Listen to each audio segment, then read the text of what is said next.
Well, here we are, another episode of V&A Panorama podcast. Back here as always every Monday morning. Well, today I wouldn't say there's a prereq, but we will have a personality test linked in the description. Take it if you want. It's $10. None of the proceeds go to us, so it's not like I'm hustling something that I have stakes in. The test is done by Dr. Peterson. It's a 100-phrase test where you figure out who you are as a person.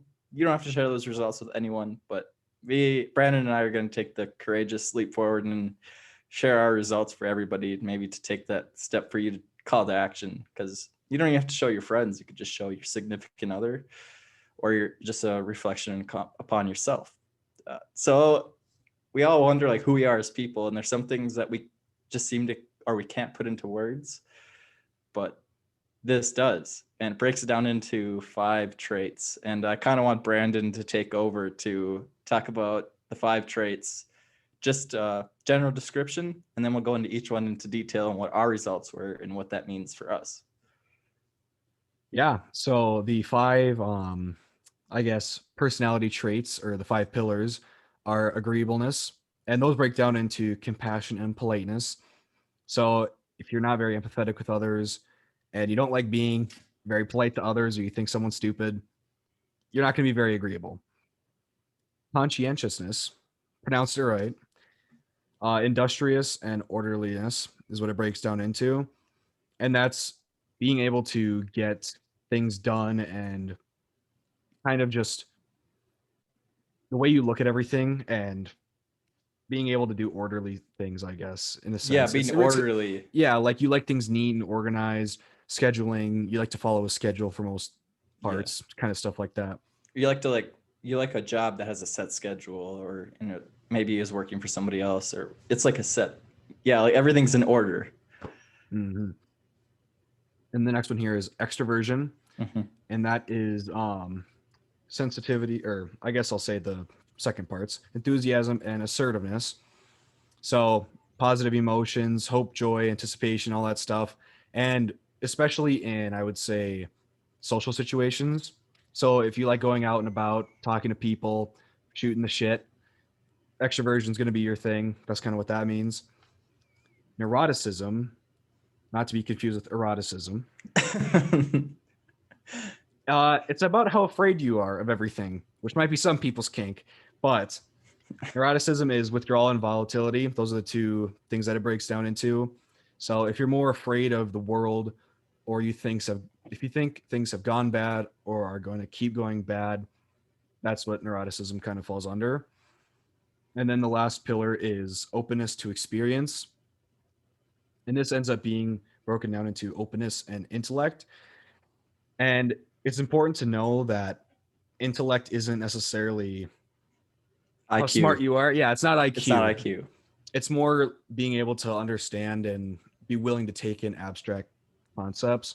Like what we're talking about right now. Like if you don't find this interesting, you might not you might be lower in openness to experience, because this is something that's complex, which is an interesting indicator. So anyways, we haven't shared our results with each other either. So this is kind of just like, wow, here we go. We had to shut ourselves up before this. I had to shut Adam up and shut myself up. Excited to share them, and multiple times. And we've had multiple people take this, and I haven't had a single negative response to the test. Everybody has had a good experience with it, and some life-changing experiences from some people, including myself, because once you get to know yourself, you know that you can look, it's cool because as humans, we have the consciousness to recognize that we have traits that are good and bad. Like your dog doesn't have that. Hey, my dog is a very good boy and girl. Yeah. Don't you say anything harsh about my dog. They understand the basic good, bad, like, oh, I probably shouldn't poop on the carpet, but they don't understand like, oh, like someday I'm going to die. Like that doesn't ever, like, they just don't think about that. But we have the capacity to do that. So that's what's cool about this. So I'll start with agreeableness. And so this one, to me, makes sense for me. I am slightly below average in agreeableness. I don't know what you think of. I'm going to let you analyze that result and talk about your own as well. I mean, I guess I understand I mean, you're probably more likely to trust some people, I guess, but at the same time, half the time, you're pretty skeptical about a lot of people. Like you think they're just trying to fool you, or all the people on TV trying to sell the new shake weight, stuff like Yeah, that. You're yeah. like, I'm not gonna buy your dumb product. Like Yeah. you have a healthy sense of skepticism, but you do like to work with others a lot of the time, and you're Sometimes very I'm not agreeable though. I can see how I'm kind of a hard-headed like, and by the way, agreeableness is actually associated with conservatism. So conservatives tend to be more or lower in agreeableness, which doesn't surprise me because I would think of liberal or the left leaning more open to experience or just agreeing on like a lot of things, whereas specifically conservatives are set in their ways. What's interesting about me is my results didn't indicate 100% conservative or liberal. It actually showed split, which also doesn't surprise me because as much as people probably think I'm a right conservative Republican, that's not even close to the case. That's just a simple label, which is why it's cool because this is more than just like one label. It's like a bunch of traits breaking down. And what is your results? I want to know yours. Are you ready for it? I don't think you're ready for it. What I is am your third percentile. third percentile? And so this is where I actually wanted to talk about it. And I shut myself up and I was like, all right, shut up. We're just going to start Yeah. recording. I think that I wouldn't say I'm like a diehard conservative. And that's what kind of the results were saying at the end is could be an indicator. I think I would have to say that not being like being able to look at someone and go, okay, I don't agree with your way. Or if someone kind of fails, I don't really give a shit about stuff. I think that has to do with some sports and becoming an athlete in college. I see a lot of people come and go, man. And at a certain point, you kind of have to be like, well, I like that guy, but he wasn't good enough. You can't feel bad for everyone. It's Yeah. just the way life is. Like some people don't have it, some people can't do it, and you can't feel bad for everyone. And so I don't know. I also like to engage in conflict. Well, what I saw is like with relationships, if you have somebody high in agreeableness and low in agreeableness, well, the high agreeableness person, when you ask them where they want to go to eat and they say, I don't know. Well, for me, anyways, I'm laterally low. So, and you've not experienced this before, I'll be a little rude and I'll be like, well, what the hell does that mean? No, like you will pick a spot where we're going to eat. Like, I need to know your input. Like, that's a lower agreeable, like, just, you know what I mean? That's how that Yeah. stuff, but that can create huge friction in relationships. And so it doesn't surprise me that both of us are on the lower spectrum because what you'll find is the people that you get along with are maybe not exactly your results. You don't want the same, but they're relatively in the same ballpark. Like you're not going to most likely have one here and one here. Because you're going to have one person roll the conversation, or someone's going Yeah. to be like, I don't know, man. And the other, Yeah. what are you talking about? Like they get all upset and start. What upsets me is whenever someone's like, I don't know where to go to eat. And I'll say somewhere that I kind of want to go, but I really don't care. And they're like, no, I don't really feel like going to Yeah. this place. That upsets me more than just Yeah. saying, like, I'm not going to decide. Like, just say yes or say no or pick somewhere. For the love of God, just pick somewhere. What score was your conscientiousness? By the way, I said that correctly, so that should almost deserve a round of applause. Pat yourself on the back, all right? Yeah, yep. Mine was 49th percentile, Okay. which I would say kind of fits me And what is because conscientiousness for a reminder for people? it is industrious and orderliness, or basically, that's the categories I should say. It's basically attention to detail, hard work, and cleanliness and stuff like that. All right, And well, order. like I will say that for you I believe that result is correct because like I wouldn't view you as a messy person, but I also wouldn't view you as like orderly and clean. Like you are definitely somewhere in between the middle, and like you're willing to work a task or you're willing to be on a football team and listen to a coach, but you're also not just going to bend over and take it from anybody. Like you're reasonable. And so that's what like the conscientiousness out of 49 for me makes sense to you.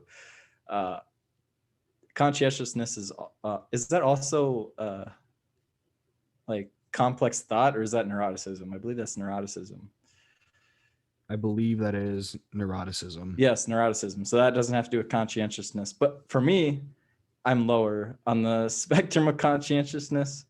So my percentile I think was 34, which isn't like too It's much. not too low. That's No, not but that's too still bad. it's still moderately low. Mm-hmm. That's what it claimed me to be, moderately low, and which is true because I'm not the cleanest person most people have ever seen. I've But been to your apartment a few times. I'll yeah. back that up. Filthy piece of Yeah, I wow. know. But no, but that's definitely, I've talked about this several times. It's something I'm getting a lot better at. Like if I could show you guys my room right now, it's actually like really clean because I recognize these traits. But another thing that comes with conscientiousness is like working a job and just doing the same thing over and over again. I'm just not wired to do that. I can't work a same job doing the same thing. Some people can because they have industrialness where they can work a job and like do it properly and just really like hone in. But like me, I'm all over the place. I'm doing all kinds of things. Some things I finish, some things I don't, which kind of explains the lower conscientiousness, which isn't. Another thing about this is like the results. Some people were getting upset, like, "Oh, is this good or bad?" I'm like, "Well, it's neither really. It's subjective. It's like this is what it is. Mm-hmm. Like It is these are what it your is, man. traits. Yeah, these are your traits. But if you can recognize the good, keep the good and cut the bad out. So, I mean, yeah, I was looking at it too, and you know, I don't know if it was exactly getting stuff done, like the task at hand per se, or more so if you start something, you want to finish it and the attention to small details. I yeah, feel like for you, I've known you for a while, your mind is like all over the place in terms of like ideas, and you keep looking at the bigger picture about something. You're not just like focusing on one small idea. Okay, let's do it right now, finish it. You're always thinking of how to make something bigger and like grander and making like this giant idea that's like absolutely crazy that most people couldn't even think of. but then I'll like be like, I'll just figure out the rest. Like the attention to small detail for me, Mm-hmm. at least, that can be a good thing. See, and that can be like, what do they say, paralysis of analysis, where some people do Exactly. pay attention to all the small things, so then they can't do the big thing. But like for me, it's like I work here, and then now I've struggled for so long because like it gets overwhelming when you're with a picture this big, and it's just like no, like you to a degree you do need to take the smaller steps, and that's what I put on our Twitter, like smaller steps to like the end goal, because it all starts in the increments. So that is Yeah. interesting that you say that. Maybe us starting a podcast, both of us not having super high scores on that. We're gonna miss some Yeah, small yeah, things, ladies and gentlemen. yeah, If yeah. we if we mention something and we don't come back to it, there's a reason. All right, we just exposed ourselves on Yeah, the internet yeah. for that No, reason. but yeah, that's why we need to get an intro popping too, Yep. which is coming soon, by the way, as people saw on our social medias. So those are the two: agreeableness and consciousness. So both of those I am below. Conscientiousness is more conservative. If you were higher in conscientiousness, you are more than likely conservative. Conservatives are more orderly and and like uh, Respect for authority, sort of. yes, yes. And Mhm. another thing that's interesting is if you look at the farthest right can go, conservatism is fascism. Fascism. the far Questions. the farthest left you can go is communism. And so it makes sense that orderliness is a conservative trait, because if you think about Nazi Germany, like regardless of what you think of them objectively good or bad, which obviously in my opinion was no question bad, but yeah, um, was the thought I just blanked on that now completely. Oh yeah, They had they had crazy order. they did, bro. Everything was written down. Like when they rounded up Jews, they had like every document you could possibly find to know which people were Jewish, which people were in the churches where they lived. That's how they rounded up all the guns as Mhm. well. So I think that's kind of like really true. And I'm not saying like just because you're orderly it means you're a Nazi at all, but it just shows that like you can see how like that branch can branch way off into the dark side, which is what we need to recognize these traits. See if we can recognize these traits, then we can move forward. And now I don't want to get too derailed here and go down a rabbit hole that's too far, but what's first of all sparked my interest with this test is my like I just really couldn't believe that the world could let like communism or Nazism, like how do people in a country do that? And I think everybody here just a lot of people came to the conclusion that it was just Hitler was a crazy guy, and like he was actually extremely orderly and knew how to get stuff done, and it was evil. But everybody I think views it as like, oh, I would have stood up. But like if you really look at it, majority of us wouldn't. Like you weren't like in that country. Think about like what you would have went through. So if we can recognize these traits, we can cut that off at the head. So like people would know based upon like Hitler's personality that, you know, he was conniving. But I don't know, people don't view it that way. They just think, oh, these people like were just dumb and stupid, and like, but history repeats itself and it comes in different forms. It's not as easy as just like fighting Nazis nowadays. Like there's always going to be something new. So yeah, I don't know about you, but if I was in the crowd of Nazis having to salute, I would have simply just not, because I'm built different. that's what everybody thinks, but it's really, really a lot harder than people, I think. I think people underestimate that. If you see 100,000 people doing the same thing while an authoritarian like regime is controlling you, chances are you're not going to be that one guy to stand up and go, this is wrong. Exactly. Like You're going to be like, you're looking out for your own neck. You're not going to do anything. yes. Yeah. But we have to, and so like if we can understand that and come to, so we both agree on that conclusion, well, then we can't put ourselves above that we would never be a Nazi because, well, actually, maybe I could be. So like theoretically, it's in my genetic code. It's in my code somewhere potentially if I've shown up on the personality trait. So if it starts with the individual, and each person cuts that off, well, I mean, then all of a sudden it's a movement and nobody falls for these authoritarianism traps. So this is also why this is important. It definitely brings awareness. It's Yes. self-awareness, which is really important. Yeah. And yeah, that's why you can hear me even talking now, big picture, and trying to hone it in on the small things here. Yeah, we're working on it, self-growth. The third point is extroversion. And I'm gonna guess that yours is like moderately high. 95th percentile. Yeah. And yeah. I think that What's extroversion? To just recite, it's enthusiasm and just like your overall, like, are you a bouncy person? Are you always Positive. smiling? Think, yeah, like your enthusiasm, your anticipation and like approach of something. mhm. You really like to be positive and make people laugh, and social situations especially. So, you know, you're in the Xbox chat, you want to be that guy that's cracking the jokes, or you're in a room full of people, you want to be the one that's, you know, making some of the jokes and making everyone kind of happy. Yeah. Whether or not the jokes actually stick, in my case, they usually don't. But you like to try to be, you know what I mean? Yeah. Take a guess at my extroversion. 28. You were pretty close, actually. It's 34.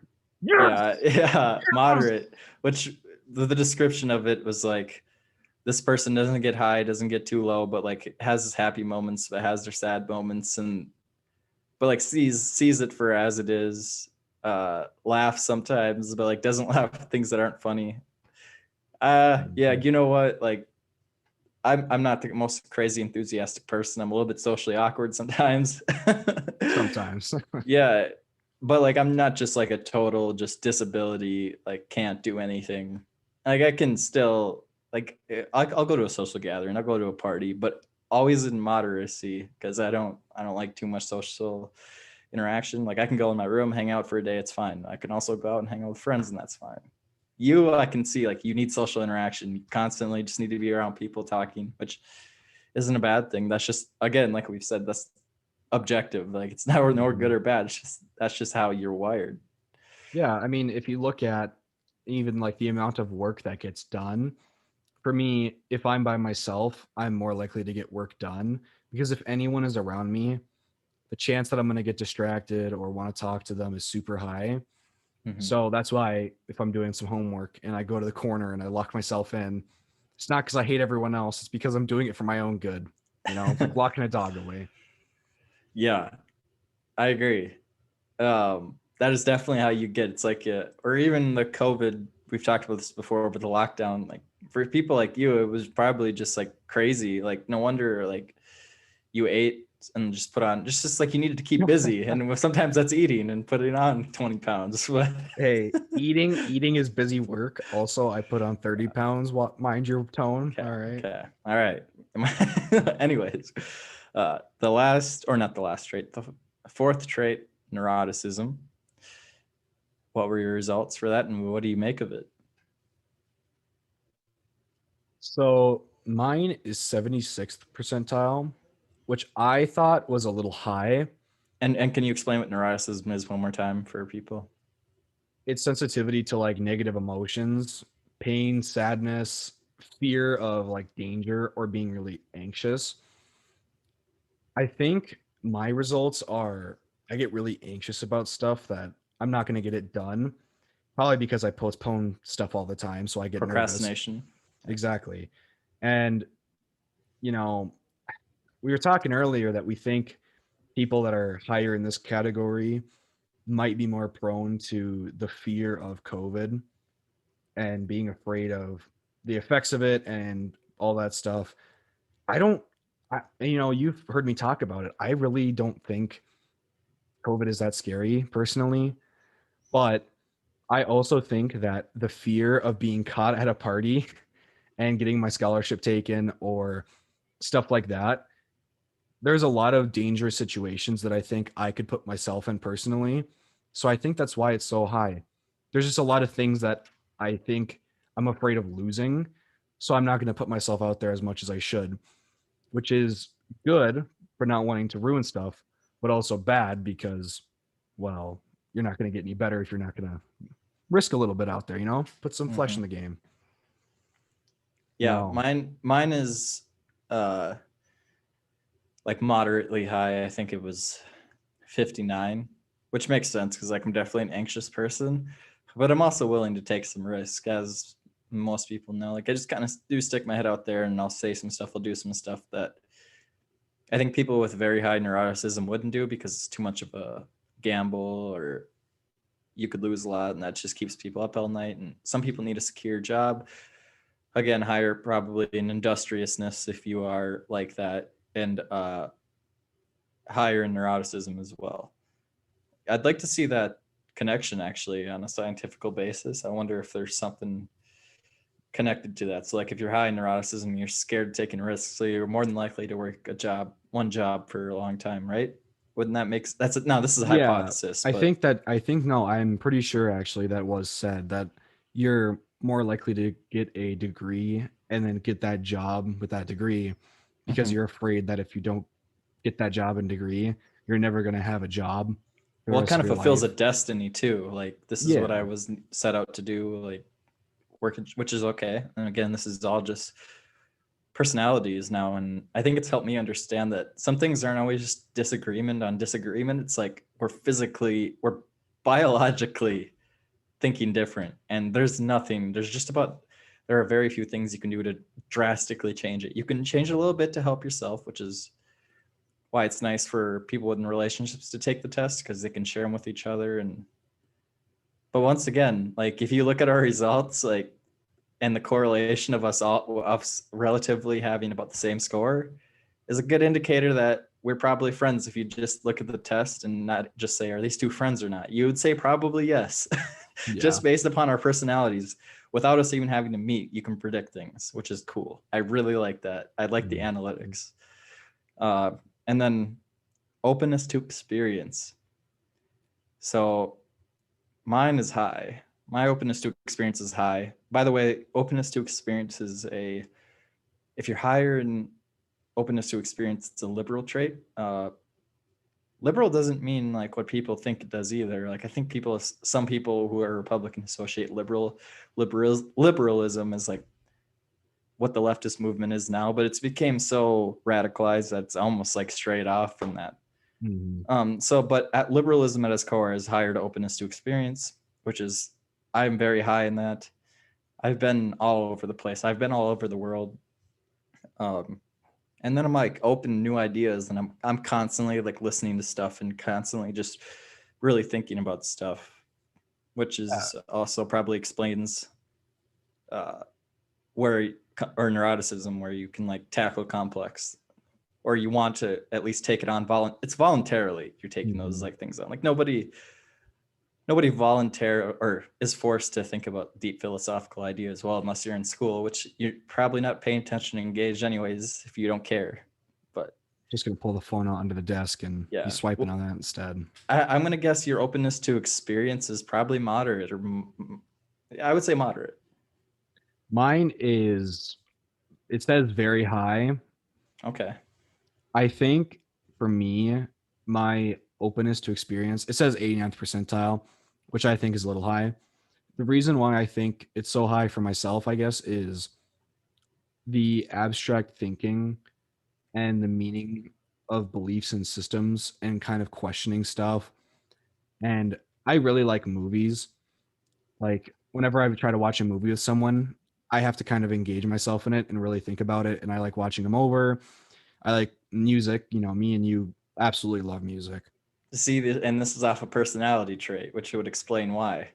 which I think, you know, me and you are always trying to find new music. We also like art. We're both like into art, profoundly like engaging. And and it seems like I think some people view it as nerdy, but like I always look at stuff and I'm just like super intrigued with a painting, and I'll just like I'll look. I just, and again, this is another thing that I can't put into words, but there's a certain feeling or an energy when you listen to a song or you look at art that you can't put into words, but it's just you feel that energy.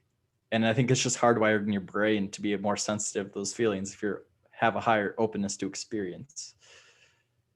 I think that's why we were so willing to actually start a podcast in the first place, really. Or even do And this, like right here. yeah, Like like this just takes, talk. yeah, It like takes it's a little balls to, uncomfortable. Yeah. yeah, like we're sharing to other people. Like, yeah, man, I like listening to music and getting a little deep about it. Deal with it, you know, like Yeah, it's I kind like of, art. Okay, yeah, I'm not yeah, very artistic though. Not artistic in the sense that I can't draw, but I would say artistic in the way I think about like creativity more so. So like I would consider myself in a way creative, but I also wouldn't say I'm like artistic. So I guess there's not a direct, I don't know the correlation to that necessarily, but I suppose if you have higher openness to experience, you can probably draw more things. And you know what, actually I heard which one was the mood one? I believe it was neuroticism, right? Neuroticism determines mood. Yes, it does. yeah, It's yes. volatility and Volatility to withdrawal. mood. So what they say actually is people that are lower in neuroticism, which means people that are sad and feel a lot of pain, make the best art. Like historically it's been proven on a long, like hundreds of years. And I think about the artists that I love the most are just paintings. And I guarantee you, if you go talk to that person or listen to their story, it's tragic, like tragic beyond like what you could ever imagine somebody could go through. Mhm. But that's where art is made the best. You know, like I would say even this podcast was just created because like we feel a sensitivity to like outside events, and we just felt like it's just hardwired in our brains, like we got to do something or like have some kind of creative outlet. And right here is, again, if you take our test and see like us two getting making a podcast actually isn't as crazy as it might seem. Like it's actually scientifically based upon the test, of course, like showing that there's probably a correlation there, right? I mean, this is a creative outlet. I mean, you got to talk Yeah, about stuff, have content. And so that's what I mean by I'm creative in that sense. And I would say since I'm average in neuroticism, it probably makes sense why I'm not insanely artistic. But I do recognize these things. Some people just don't. And I would say that's more conservative in a way.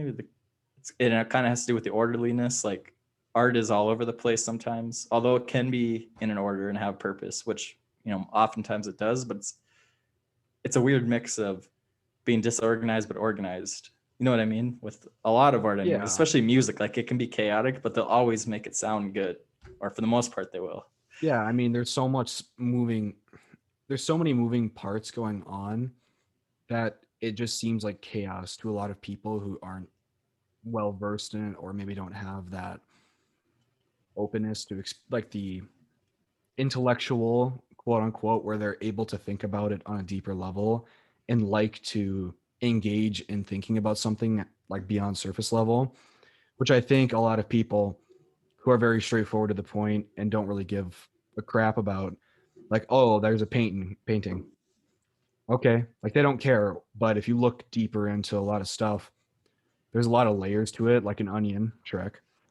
And you just got to look at it. And there's so much chaos in a lot of music, especially that painful music. Like Kanye is a great example, I think, where his stuff when he was in the most pain in his life, he made the best music because it sounded like there's a lot of songs that are really messy and chaotic, but Yeah. it still sounds good because he can create something as an outlet for his pain, which is why it's so good. And that's why the better his life got, kind of the worse his music got. And Well, so, and that's where they say like understand your human behaviors and curb that into something productive. So like Kanye, he could have just been a complete, just malevolent prick, just mad at the world.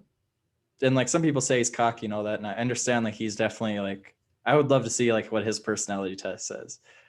But moral of the story, he was still able to channel the way he felt and put it into art in the form of music. Now, for me, anyways, for 808 and Heartbreaks, that first song where it starts with the chorus of like the people singing is just like insanely powerful. I just remember like turning that on one time, turning the music on, 808 Heartbreaks, and I was just like, holy, like right away. it mhm. hit. I was like, wow, this man was in like a sad place, but just it's so powerful and engaging to me, which is why I find music and art so engaging because it's the same concept of pain and the life in itself is just pain and suffering. There's death, you're constantly aging, getting older, and you know you'll die someday, and that itself can make people malevolent. But I've been preaching this for a while now because I subscribe to the theory that all right, yes, wherever you are might suck, but I believe in individualism, like play the hand that you're dealt and be useful in society and get a purpose, and that'll make you fulfilled. That'll make you happy that everybody's apparently chasing for. So, Yeah. I mean, I just think that a lot of people aren't willing to accept that because a lot of people are afraid of it. yeah. A lot of people are afraid of kind of opening up to the more scary ideas of life. So the openness to be able to understand that you might never understand something fully scares a lot of people, Yeah. but people who, are more open are willing to at least try to. And that's kind of where I think we see our scores a lot higher. And I think that's why we can talk about stuff at a lot deeper of a level together Well, is we're on the same because wavelengths, literally, like brave exactly, wavelengths. Yeah. Like exactly. I guarantee you, if you would look at people that you don't like and you looked at their and you were able to look at their results, you would probably find that you have some deeply contrasting personality traits. And so I also think this helps my compassion in a way and it's helped me understand that sometimes like you can get upset at people and things, but you also got to understand like if you can understand that these people are just wired differently, you already have a leg up on everyone else because you understand that it's like have you ever had a debate with somebody where they have an opinion but they don't really know what they're talking about? They just kind of have that opinion because like that's just what they've been told to believe. You know what Mhm. I mean? Like I think the schooling system, I'm not going to bash the schooling system, but I think there's a lot of things that are taught and preached in the schooling system that are absolute bogus. yeah. But when people try to defend them later on, they don't really have an explanation behind why. Like they don't have any facts really as of Like why people they aren't think that. thinking and now I do start to see that like they're just wired to think a certain way. They don't even know why they feel a way, but they have an opinion on something is I guess what I'm saying. And Mhm. now I understand why. And but I think those people and they're not unredeemable because we already opened the podcast by saying we have human consciousness. I said that funny again. Consciousness. Human consciousness to determine what's good, what's bad from ourselves, what's good, what's bad from society. And so we can't just be barbaric and just make decisions because that's just like our human instinct thing. We can actually fight past that where we can recognize that, but chimps can't. Yeah. We're not, don't be a chimp. Yeah. Ooga booga. Be smarter Yeah, than the monkey yeah, with the banana. yeah. But, anyways, yeah, this is a great episode. And it was really fun to go over our results. And I should have said this before, but my prediction was that we would at least be within like 35 points on everyone, and which was for the most part right. And I also think this matters when you pick partners for like intimate relationships or friendships. Like pay attention to these things because like these things matter if you really want to have a successful connection with people. So that's my last thing. And if you take the test, uh, yeah, let us know how it goes. I would love to hear like if people took it and like what they thought of it. Yeah. Also, I wanted to make a little comment here. There is an option to create a connection with someone, and it will actually tell you kind of compatibility. And it's basically, it says for romantic relationships. And so I was a little afraid that when I first made my account, that Adam was going to have sent me a connection for a romantic relationship to see if it would be compatible. To my surprise and relief, I did not see an invite for that. Well, if that was the case, I mean, a lot of our results are pretty close, so things get weird pretty quick. you better be able to figure out where you want to eat, because my agreeableness is not high enough to tolerate your. Yeah. I do actually have one other result that I would like to know for you Okay. is volatility. Yeah, let me pull that up real quick because I have that. Is it at the bottom? I believe it's at the bottom. It's the second part of neuroticism. Okay. Yeah, my volatility. I am a low volatility.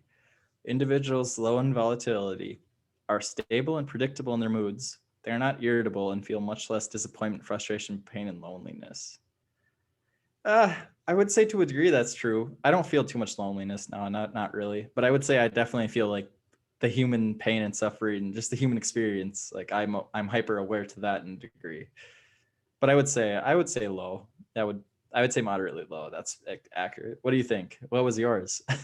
why were you curious? Now I need to know. So I asked that because I thought yours would be just about what you said, because usually it takes a lot to get you upset about, like really upset about something. Yeah, like people always misinterpret me for being upset, which really bothers me because I don't. Okay, well, maybe it's my fault because I don't show my emotion that well in general. Like I'm not like crazy enthusiastic. So whenever I do talk, it seems like I'm really passionate and just fired up about something. But like I'll talk about like something about chocolate pudding. I'll just start like just ranting about just something random about it. And somebody's like, wow, you're really like passionate, upset. I'm like, no, I'm not at all actually. I just like find this fascinating. Like, and I'm just talking about it. Jeez, like this chocolate pudding is so fascinating. You're just so angry in the corner with your spoon, just yum, scooping it up. Good stuff. I asked because mine is 70th percentile, which is moderately high. I see that. Because we can get old Steinhauer riled up pretty. If you know how to poke his strings, then you can get him riled up. And so this is one of the points that I kind of wanted to hit, is that I think that if you know me really well, if I'm in a great mood, it is so easy to pull a few strings and just poke me right where it'll piss me off. Mm-hmm. I'll go from like a great relaxed mood to just super upset and just like super volatile, like I'll freak out.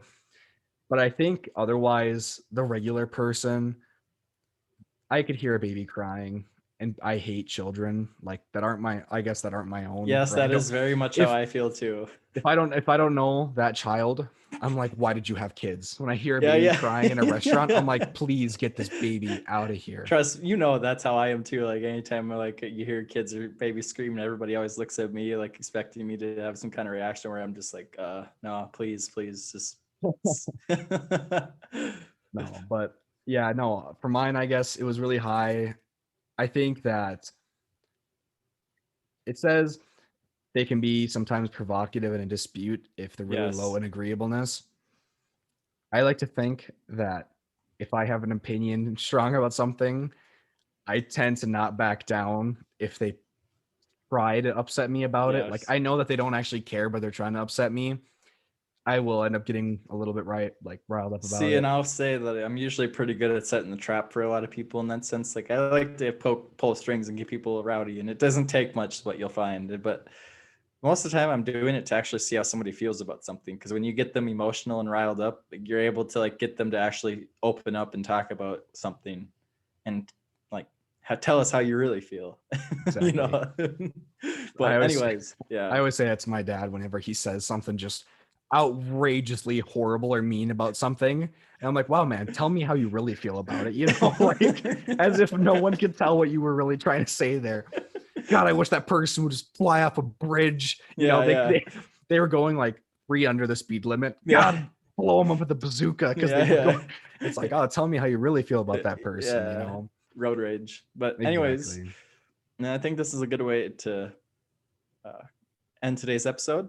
Thank you for listening. And our next episode, we have a returning guest on, and I'll give you a hint. They just won the state championship for the first time in almost 3 decades. So we'll leave that up to you to find that mystery of who that person is. But once again, we'll be back at you next Monday. Thank you for tuning in. B&A Panorama, built different.